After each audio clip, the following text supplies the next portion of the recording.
আপনারা দেখছেন নিউজ বাংলা। 3 দিনের মধ্যে যদি পাবলিকলি না জানান সোশ্যাল মিডিয়া বা মিডিয়াতে, তাহলে ইনকাম ট্যাক্সকে আমি চিঠি লিখব, এই টাকার উৎস খোঁজ করা হোক। আমি ইনকাম ট্যাক্সে চিঠি লিখব, যদি এই টাকা লফুল ডিস্ট্রিবিউশন হয়, টাকা যা আছে বদরক্ত নিয়ে নেন, যত দিচ্ছে নিয়ে নেন, আমার আপত্তি নেই। টাকার উৎস বলতে হবে। বাপি বাবু, আপনাকে আমি ছাড়ছি না। একটা বিরোধী দলের নেতা আমি মাননীয় শুভেন্দুবাবুকে বলবো, আরও দায়িত্বশীল হতে হবে, চোখটাকে আরও খোলা রাখতে হবে। অনেকে বলতো খ্যাপাসার, অনেকে বলতো পাগল, কিন্তু আজকে দেখলাম তিনি জলজীবন্তভাবে তিনি এই কাগজটা দেখালেন। এবং এটা অনুরোধ করব, রাজনীতি কীভাবে করতে হয় সাংসদ অভিষেক বন্দ্যোপাধ্যায়ের থেকে শিখুন। 3 দিনের আলটিমেটাম, ভোটের আগে রায়দিঘির ক্লাবগুলিকে অনুদানের টাকার উৎস প্রকাশ না হলে ইনকাম ট্যাক্সে অভিযোগ। মথুরাপুরের সাংসদকে হুঁশিয়ারি শুভেন্দুর।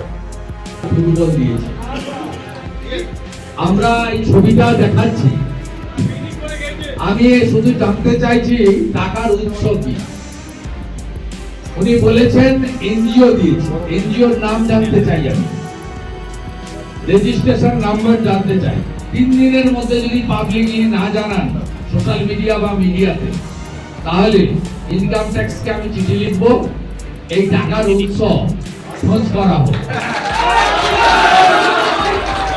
আমি ইনকাম ট্যাক্সে চিঠি লিখব, যদি এই টাকা লফুল ডিস্ট্রিবিউশন হয়, টাকা যা আছে বদরক্ত নিয়ে নেন, যত দিচ্ছে নিয়ে নেন, আমার আপত্তি নেই। টাকার উৎস বলতে হবে। বাপি বাবু, আপনাকে আমি ছাড়ছি না, আমি ছাড়ছি না আপনাকে। প্রত্যেকে আপনি গেলাচ্ছেন, টাকার উৎস আপনাকে জানাতে হবে। আপনি কায়দা করে বলেছেন এনজিও, এনজিওর নাম চাই, রেজিস্ট্রেশন নম্বর চাই। নামটাই দিন, রেজিস্ট্রেশন নম্বর আমরা বের করে ফেলবো। না বের করলে ইনকাম ট্যাক্সে আমি চিঠি দেবো। আমি নাগরিক হিসেবে আমার অধিকার আছে ইনকাম ট্যাক্সকে চিঠি দেওয়া। আমি এই ডকুমেন্টগুলো নিয়ে যাচ্ছি, আমি কিন্তু এটা ছাড়বো না, এটুকু বলে গেলাম। দক্ষিণ 24 পরগনার মথুরাপুর লোকসভা কেন্দ্রের সাংসদ বাপি হালদারের বিরুদ্ধে ক্লাবগুলিকে আর্থিক অনুদান দেওয়ার টাকার উৎস নিয়ে প্রশ্ন তুলে 3 দিনের আলটিমেটাম দিলেন রাজ্যের বিরোধী দলনেতা শুভেন্দু অধিকারী। নির্দিষ্ট সময়ের মধ্যে অনুদানের উৎস, প্রদানকারী সংস্থার নাম ও রেজিস্ট্রেশন নম্বর প্রকাশ না করলে ইনকাম ট্যাক্স দপ্তরে অভিযোগ জানানো হবে বলে হুঁশিয়ারি দেন তিনি। আমরা এই ছবিটা দেখাচ্ছি, আমি শুধু জানতে চাইছি টাকার উৎস কি। উনি বলেছেন এনজিও দিয়েছে, এনজিওর নাম জানতে চাই, আমি রেজিস্ট্রেশন নাম্বার জানতে চাই। 3 দিনের মধ্যে যদি পাবলিকলি না জানান সোশ্যাল মিডিয়া বা মিডিয়াতে, তাহলে ইনকাম ট্যাক্সকে আমি চিঠি লিখব, এই টাকার উৎস খোঁজ করা হোক। আমি ইনকাম ট্যাক্সে চিঠি লিখব, যদি এই টাকা লফুল ডিস্ট্রিবিউশন হয়, টাকা যা আছে বদরক্ত নিয়ে নেন, যত দিচ্ছে নিয়ে নেন, আমার আপত্তি নেই। টাকার উৎস বলতে হবে। বাপি বাবু, আপনাকে আমি ছাড়ছি না, আমি ছাড়ছি না আপনাকে। প্রত্যেকে আপনি গেলাচ্ছেন, টাকার উৎস আপনাকে জানাতে হবে। আপনি কায়দা করে বলেছেন এনজিও, এনজিওর নাম চাই, রেজিস্ট্রেশন নম্বর চাই। নামটাই দিন, রেজিস্ট্রেশন নম্বর আমরা বের করে ফেলবো। না বের করলে ইনকাম ট্যাক্সে আমি চিঠি দেবো। আমি নাগরিক হিসেবে আমার অধিকার আছে ইনকাম ট্যাক্সকে চিঠি দেওয়া। আমি এই ডকুমেন্টগুলো নিয়ে যাচ্ছি, আমি কিন্তু এটা ছাড়বো না, এটুকু বলে গেলাম। সোমবার মথুরাপুরে বিজেপির চার্জশিট প্রকাশ অনুষ্ঠানে উপস্থিত হয়ে এই মন্তব্য করেন শুভেন্দু অধিকারী। সম্প্রতি রায়দিঘি বিধানসভার 51টি ক্লাবকে 10,000 টাকা করে চেক প্রদান ও ফুটবল দেওয়া হয়েছে। সাংসদের পক্ষ থেকে জানানো হয়েছিল একটি স্বেচ্ছাসেবী সংস্থার মাধ্যমে এই সহায়তা করা হয়েছে।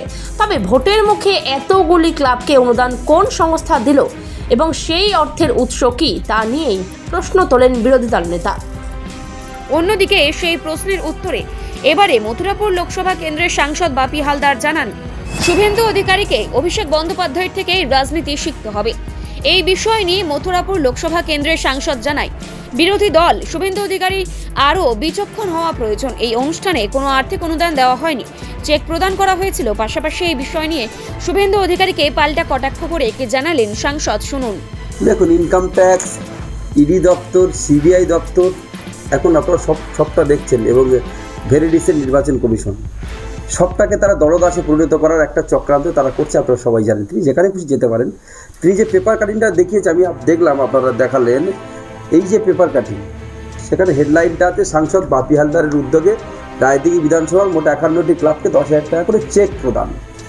তিনি যেটা বলেছেন যে নগদ প্রদান করা হয়েছে, এবং এখানে পরিষ্কার করে বলা আছে Gangasagar Mahamani Kapil farmers producer company limited বলে একটি এনজিও, তারা এই টাকাটি মাঠমুখী করার জন্যে, রায়দিঘি বিধানসভার যুব সমাজকে উদ্বুদ্ধ করার জন্যে তারা চেষ্টা করেছেন।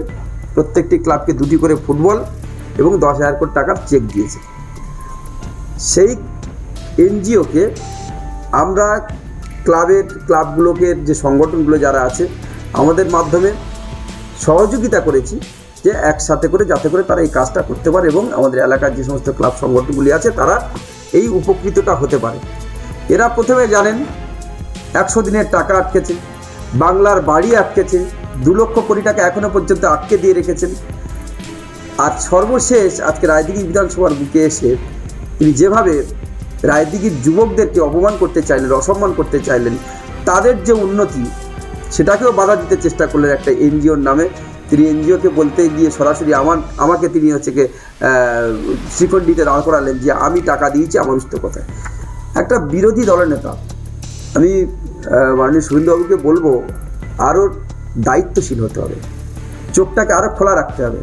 অনেকে বলতো খ্যাপাসার, অনেকে বলতো পাগল, কিন্তু আজকে দেখলাম তিনি জলজীবন্তভাবে তিনি এই কাগজটা দেখালেন। এখানে পরিষ্কার চেক প্রদান করা আছে, লেখা হয়েছে, এবং চেকটা কার, আমি একটা ক্লাবের চেক আমি আনালাম, আপনারা বলছেন বলে, সেখানে পরিষ্কার 2জন প্রোপাইটার সই করেছেন। সেখানে Gangasagar Mahamani Kapil farmers producer company limited পরিষ্কার লেখা আছে, এবং খবরের কাগজেও সেই কোম্পানির নামটা লেখা আছে, সেই এনজিওর নাম লেখা আছে। মানে এটা বোঝা উচিত আমরা একজন সাংসদ, কোনো এনজিও, কোনো স্বেচ্ছাসেবী সংস্থা, অনেক ক্ষেত্রে হয় CSR ফান্ড নিয়ে অনেকে এলাকার ডেভেলপমেন্টের জন্য বলেন।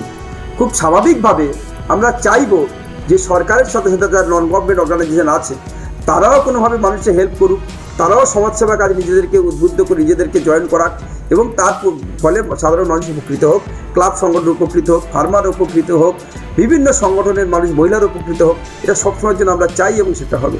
সেইটাকে কেন্দ্র করে তারা বাংলা বিরোধিতা করতে গিয়ে এতটাই নিচে নেমেছে যে আজকে যুবকদের সহায়তা করার জন্য একটা এনজিও এগিয়ে এসছে, তাদেরকেও তিনি হুমকি দিতে ছাড়লেন না।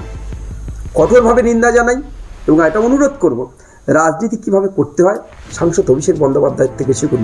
মানুষের পাশে কি করে থাকতে হয় সাংসদ অভিষেক বন্দ্যোপাধ্যায়ের কাছ থেকে শিখুন। আজকের আমরা তার থেকে অনুপ্রেরণা পাই। আপনি যেটা করতে চাইছেন, বাংলার বদনাম, আপনার পার্টিকে তুলতে গিয়ে বাংলার বদনাম করছেন, বাংলাকে পিছিয়ে দিচ্ছেন, বাংলাকে খাটো করছেন। এটা বাংলার মানুষ, রায়দিঘির যুবকরা আগামী দিন কলায় গন্ডায় 2026-এর যে নির্বাচন, সেই নির্বাচনে আপনি ফায়দা তুলতে চাইছিলেন না, ফায়দা তারা আপনাকে দিয়ে দেবে ঠিক জায়গা মতো। Bureau report, news Bangla.